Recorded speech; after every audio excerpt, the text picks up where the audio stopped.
Soltan was shot this summer.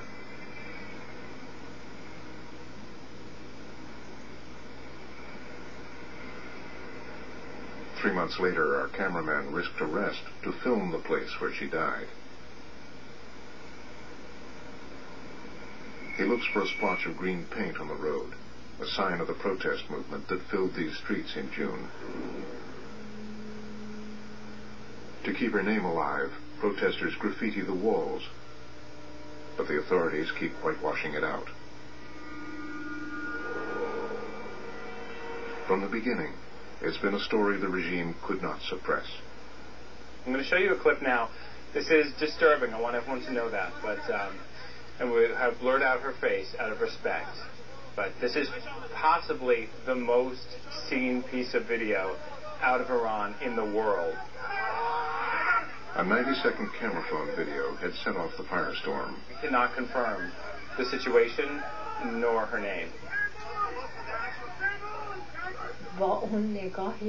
That look still challenges me. It's with me all the time. I can't forget it. The blood that gushed out of her mouth and chest, that's always with me.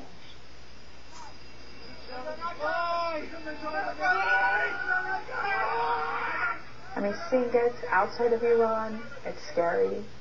But when you were actually there and you think to yourself, I could be her. Story that said that she had been a bystander at a protest. What does that mean? Is there an investigation? What have you learned? What happened to Neda? Now let's see what happened.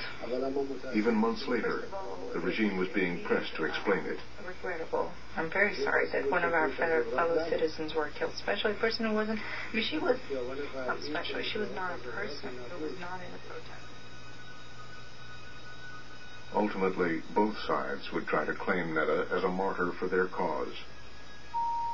But how this ordinary Tehrani girl became such a threat to the regime has been a story much harder to tell. It turns out that Neda was deeply dissatisfied with life in the Islamic Republic, and toward the end of her life, she was trying to get away. Her sister Hoda wrote to us from Tehran. She used to say, as we all do and know, that there is a dead, depressing air all over Iran.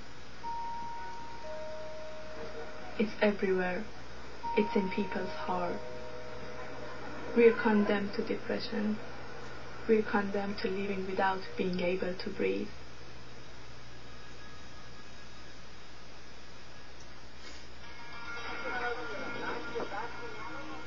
The story of Neda's death starts with the June 2009 presidential election. Among Neda's friends, skepticism ran high that they could unseat President Ahmadinejad. But then came the country's first ever televised debates. Over the course of the night, the president was put on the defensive. He says, "Why do you call me a dictator?" Well, I did not say you are a dictator, but your method definitely leads to dictatorship. Opposition leader Mir Hossein Mousavi gained massive support, and those who wanted change felt new hope. Among them, Neda's friend, Dilbar Tabakoli. I always thought boycotting the election was like saying no. This time I had a different feeling. I was encouraging everybody to vote, either for Karoubi or Mousavi. It didn't matter. Neda wasn't a Mousavi supporter. It was a voice of protest, not in support of a particular candidate, but everyone's voice of protest. As a new opposition movement surged around Mousavi, this was no longer the election foreign journalists like Scott Peterson had been let in to cover. Tens of thousands of people on the streets for their candidate and for both candidates. In fact, it was an extraordinary build-up to the election. But for the reformists, thoughts of victory gave way to new fears. just a few days before the vote, there was rumor that swept the text messaging system, and that was that Ahmadinejad's people had imported 2 million pens with disappearing ink. And of course the point was that all of these people who would turn out to vote for Mousavi, the votes would be nullified because within an hour or two that mark would disappear and therefore it wouldn't matter. So just something like that, a rumor which is fed by text messages, meant that almost every single voter that I saw on voting day was carrying their own pen. Election Day, June 12th. Both sides turned out in force, even those who'd stayed away before.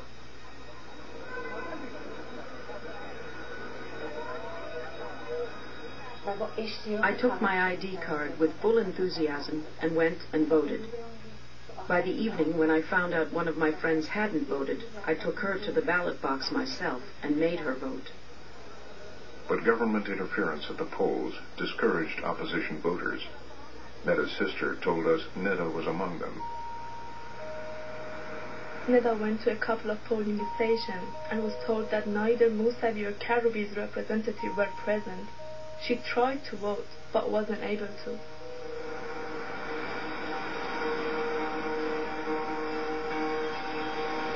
Opposition supporters said they couldn't trust the officials manning the polling stations. More alarming were the government paramilitaries, called Basijis, who now had been mobilized.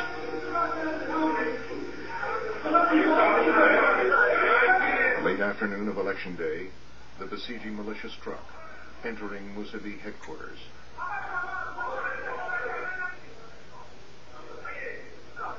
An eyewitness filmed on a camera phone as police tried to remove the Basiji, but they announced they had orders to shut down the office. Then, a few hours later, another blow to the opposition. State media's surprisingly early announcement of a winner. The first reports, in fact, came from Fars News, which put up an initial story saying what the actual results were. And it was well ahead of its time. Obviously, it had been prepared in advance, and it wasn't long before it disappeared. So we had this initial statement that Ahmadinejad was doing very, very well. But across Tehran, the opposition was projecting its own victory.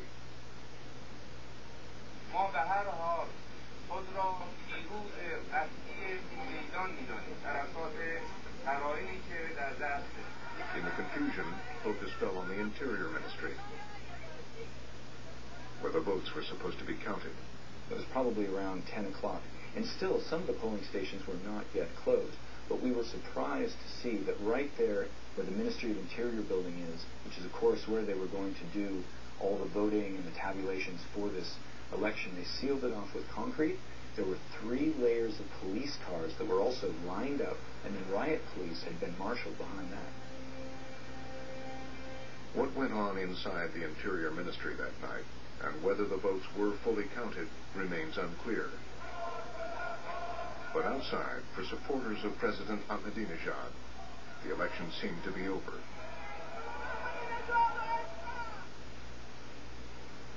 The next morning, the official results were broadcast to the world.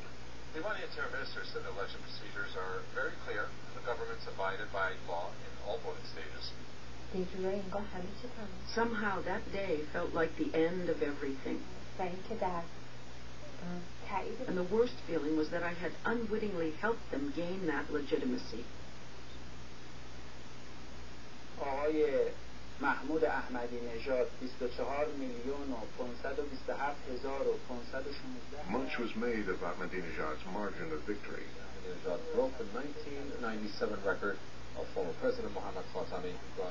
63% was exactly the figure leaked the previous night, before the polls had closed. Imam Hussein Mousavi has strongly protested the vote, calling it a charade. One reporter from Press TV, Iran's state English language station, was shocked at her channel's reports.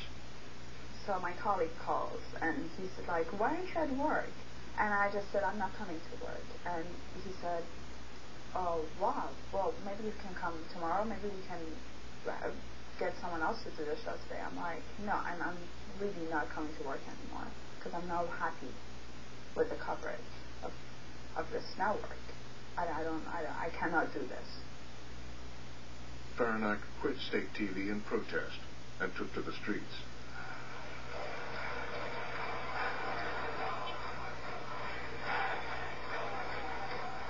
The crowd was getting bigger and bigger. People from the shops that just shut down their stores joined the crowd. And there were people on the buildings going like this behind the windows and stuff, and they would come